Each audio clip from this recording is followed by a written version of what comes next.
With the good farming concept, we think a better coffee deserves a better price.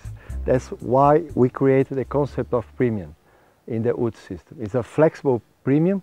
Once producers are so much professionalized, they are able and eligible to discuss how much more will be paid for that coffee. Instead, we professionalize producers to the moment they have enough traceability implemented as to assure the coffee that gets to your home comes from this farm and is traced all the way through.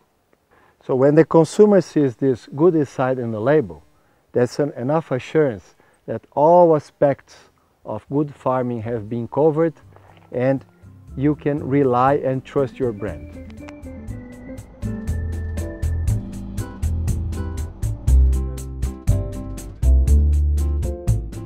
Just in the 80s and 90s, we have discussed the missing point, which was judged to be the profit, to make agriculture viable. So as a consequence, production could be fair in the sense of social and environmental criteria.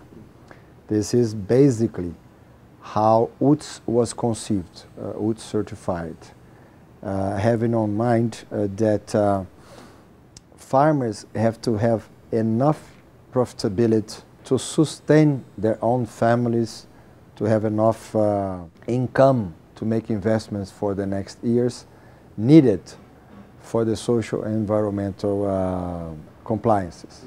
Okay, here is a coffee tree where you can see the presence of overripes like this one, ripe cherries, and still some underripe beans. But it's expected some good leaf coverage even at the winter time, so the plant could resist to the drought and still be able to produce next year. So Brazil, when we strip, we do like this. We collect all the beans at once, make sure all the cherries are collected. That's why indeed we need the green separator on pulper to get rid of the underripes.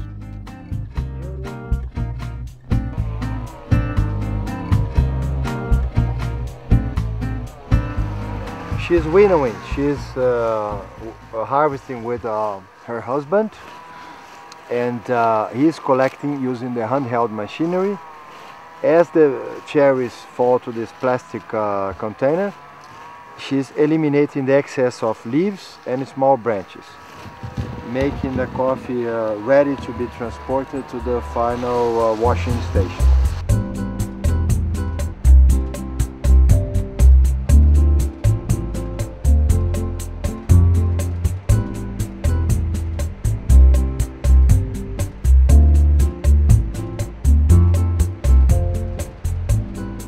If we judge sustainability purely from the planet and people criteria, we're gonna miss the points of professionalization of farming. And most of all, one of the big threats for food production, and coffee is among of those, is the fact that agriculture is being left in different countries and continents to people without enough expertise to run complex systems, such as soil management, processing, and to judge the impacts on the agricultural surroundings as they work with.